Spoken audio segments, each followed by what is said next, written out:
ஓம் முருகா போற்றி போற்றி. என் அன்பு குழந்தையை, இன்று சஷ்டியில் இதை கேட்டு முடித்த 1 மணி நேரத்தில் உன்னை தேடி நல்ல செய்தி வரும்.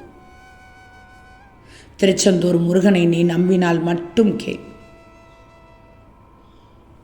தங்கமே, இந்த நாள் வரைக்கும் நீ எதையெல்லாம் இழந்ததாக நினைத்து வருத்தப்பட்டு கொண்டிருந்தாயோ அதைவிட அதிகமாகவே உனக்கு அனைத்தும் கிடைக்கப் போகிறது. இன்று சஷ்டி.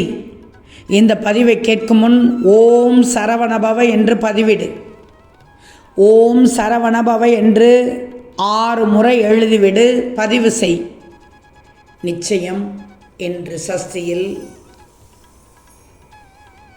உன்னுடைய நிம்மதியும் சந்தோஷமும் கூட உனக்கு பல மடங்காக கிடைக்கச் செய்வேன். நோயில்லாத வாழ்க்கையும், கடன் இல்லாத வாழ்க்கையும், சந்தோஷமான குடும்பமும், வளமான முன்னேற்றமும் உன் வாழ்க்கையில் உன்னை வந்து சேரப்போகிறது.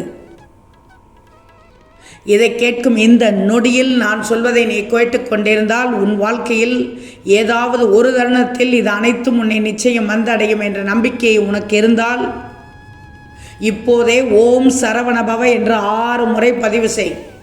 உன்னை விரைவில் வந்து சேர வைப்பேன். இது சாதாரண வாக்கு அல்ல.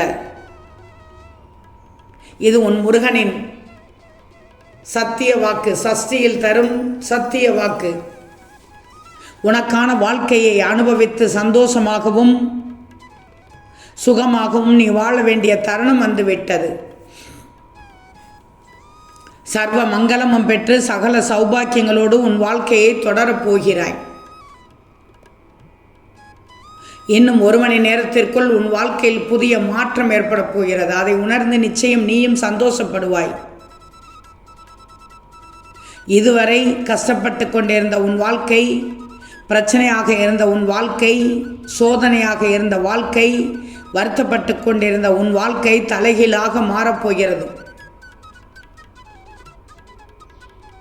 வாழ்க்கையில் முன்னோக்கி செல்லப் போகிறாய். நான் வாக்கு கொடுத்தேன் அல்லவா? இந்த சஷ்டியில் உனக்கு நல்ல நேரம் இப்போது வந்துவிட்டது. எதற்காகவும் பயப்படாதே. உன்னோடும் உன் குடும்பத்தோடும் உன் சாய் உனக்கு துணையாக வந்து இதோ உன்னிடத்திலே அமர்ந்து விட்டேனே. இனி எந்த ஒரு தவறான நிகழ்வுகளும் உன் வாழ்க்கையில் நடக்க விட மாட்டேன். உன் மனதை கஷ்டப்படுத்தும் எந்த விஷயத்தையும் இனி உன் வாழ்க்கையில் உன் சாய் அனுமதிக்கவே மாட்டேன். முருகா, என் வாழ்க்கை பாதையை மலர் பாதையாக மாற்றிக்கொடு என்றாய். இதோ அனைத்து மலர் பாதையாக மாற்றிக் கொடுக்கப் போகிறேனே. இனி அனைத்தும் உனக்கு சுகமாகவும் வெற்றியாகவும் ஆனந்தமாகவும் மட்டுமே இருக்கும்.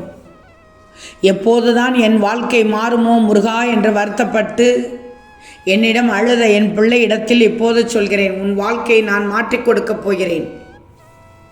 இனி எல்லா வளமும் நலமும் பெற்று ஆரோக்கியத்தோடு சுகமான நலத்தோடு நீ வாழ்க்கையை சந்தோஷமாக வாழப்போகிறாய். இன்னும் 1 மணி நேரத்திற்குள் உன் வாழ்க்கை அழகாக தொடக்கமே ஆரம்பமாகப் போகிறது. இதற்கு பின் வரக்கூடிய நாட்களானது உன் கவலைகளுக்கும் கஷ்டங்களுக்கும் முடிவாக இருந்து உன் சந்தோஷத்திற்கு ஆரம்பமாக இருக்கப் போகிறது. மிகப்பெரிய பிரச்சனையாக நினைத்து நீ வருத்தப்பட்டு கொண்டிருந்தது எல்லாம் கனப்பொழுதில் காணாமல் போகப் போகிறது. நிம்மதியாக இரு. உன் முருகன் உன் குடும்பத்திற்கு நானே பாதுகாப்பாக இருந்த அனைத்து நல்ல விஷயங்களையும் நான் நடத்தி வைப்பேன். எனக்கு மட்டும் வாழ்க்கையில் ஏன் கஷ்டம் வருகிறது முருகா என்றுதானே என்னிடத்தில் கேட்டாய். அதற்குண்டான பதிலை சொல்லட்டுமா? வாழ்க்கையில் ஒவ்வொரு தருணமும் கஷ்ட காலத்தில் தான் நல்லவர்கள் யார், கெட்டவர்கள் யார், துரோகிகள் யார், எதிரிகள் யார் என்று உன்னால் புரிந்து கொள்ள முடியும். ஆனால் சந்தோஷ நேரத்தில் உன்னிடம் அனைத்து செல்வம் இருக்கக்கூடிய நேரத்தில் கெட்டவர்களுடைய முகத்தையும் அந்த தருணத்தில் தெரியாது. உனக்கு நிச்சயமாக தெரியாது. ஏனென்றால் அந்த தருணத்தில் அனைவருமே உனக்கு போற்றும் விதமாகத்தான் பேசுவார்கள். ஆனால் நீ நல்லது எது கெட்டது எது என்று முதலில் தெரிஞ்சுக்கிடணும். அப்படி தெரிஞ்சால்தான் உன் வாழ்க்கையில் நீ நிம்மதியாக வாழ முடியும். அதேபோல் சில விஷயத்தை இப்போது இழந்திருக்கிறாய். அது நிரந்தரம் கிடையாது என்பதை நீ புரிஞ்சு கொள்ளணும். ஒரு விஷயத்தை இழந்து விட்டால் வாழ்க்கையே முடிந்தது என்று முடிவெடுத்து விடுகிறாய். இது மாபெரும் தவறு. கண்டிப்பாக அந்த முடிவானது மிகப்பெரிய தவறு. ஒரு விஷயத்தை இழக்கிறாய் என்றால் பல மடங்கு அது உன்னை தேடி வரும் என்ற நம்பிக்கோ. இப்படித்தான் நம்பணும். நம்பினால்தான் வாழ்க்கை. தவறாக நினைத்தால் அது வாழ்க்கை அல்ல. வேறு பதில் அதற்கு, வேறு பெயர் அதற்கு. ஆனால் பல ரூபத்தில் உன்னை தேடி வரப்போகிறது. உன்னுடைய எண்ணத்திலும் சிந்தனைகளும் முதலில் பதிய வச்சுக்கோ. என் வாழ்க்கையே முடிந்து விட்டது என்று அப்படியே அனைத்தையும் தொலைத்து விட்டேன் என்று நீயாக புலம்பக்கூடாது. வாழ்க்கையில் எந்த விஷயத்தை உன் கண்முன்னே நான் கொடுத்தாலும் அது உன் கண்முன்னே தெரியாது நிச்சயமாக. ஆனால் எதையும் ஆழமாக குழப்பிக்கொள்ளாமல் என்னுடைய எண்ணத்தையும் சிந்தனையும் தெளிவாக வச்சுக்கோ. உன்னுடைய பாதையானதை முருகன் தீர்மானிக்கிறேன். ஓம் சரவணபவ என்று 6 முறை எழுது. நான் உனக்கானதை காண்பிக்கிறேன். எதிர்காலத்தில் உனக்கு என்னவெல்லாம் நடக்கப் போகிறது என்று தெரியுமா? நீ இழந்தவை அனைத்தையும் இந்த முருகன் உன் இல்லம் தேடி வந்து கொடுத்து விடுவேன். எதற்கு தெரியுமா? நீ யாரையும் ஏமாற்றவில்லை, யாருக்கும் கெடுதல் செய்யவில்லை, யாருக்கும் துரோகம் செய்யவில்லை. அதனால் உன் நல்ல மனதிற்கும் நல்ல எண்ணத்திற்கும் நல்ல குணத்திற்கும் உன்னை தேடி வந்து நான் தந்து கொண்டிருக்கிறேன் அனைத்தையும். உனக்கு அனைத்து தடைகளும் நீங்கி உன்னுடைய கடன் பிரச்சனை, சொத்து பிரச்சனை, பணப்பிரச்சனை, குடும்ப பிரச்சனை, நோய் பிரச்சனை என பல விஷயத்தில் நீ தத்தளித்து கொண்டிருக்கிறாய் என்று எனக்கு தெரியும்.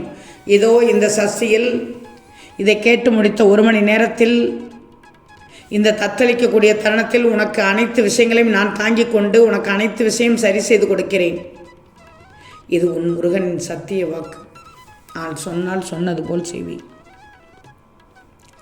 தேவையில்லாத விஷயத்தை உட்கார்ந்து கொண்டு அழுது கொண்டிருக்காதே. இந்த முருகனின் கரங்களை கெட்டியாக பிடிச்சுக்கோ. ஒவ்வொரு தருணமும் நல்லது செய்து கொண்டிருக்கிறாய். அதே போல் சில கஷ்டங்கள் வந்தாலும் ஒரு சில விஷயங்களை யார் யார் எப்படி செய்கிறார்கள் என்பதை புரிஞ்சுக்கோ. உன் நல்ல மனதிற்கு மிகவும் சிறப்பான வேலையை தேடிக்கொண்டிருந்தாய் அல்லவா? அதை நான் உன் வாழ்க்கையில் முடித்து கொடுக்க போகிறேன். அதேபோல் எந்த விஷயத்தை செய்தாலும் எந்த விஷயத்தை தொடங்கினாலும் முருகனை வணங்கிய பிறகு அந்த விஷயத்தை நீ செய்து வா. இன்று கூட செய்து வா. இன்று சஷ்டி. அதற்குண்டான வெற்றிகளை இந்த சாயி வாரி வாரி வழங்குவேன் உன் வாழ்க்கையில். அதனால் எந்த காரியத்திற்கு நீ தொடங்குவதற்கு முன்னால் நிச்சயமாக முருகனின் படத்திற்கு முன்னாலோ சிலைக்கு முன்னாலோ அதை சொல்லிவிட்டு நீ செய்தாய் என்றால் நிச்சயமாக அதில் நான் உனக்கு மிகப்பெரிய வெற்றியை நிச்சயமாக தருவேன். ஓம் சரவணபவ என்று 6 முறை பதிவிடு. நிச்சயம் உன் வாழ்க்கை அருமையாக இருக்கும். ஓம் சரவணபவ.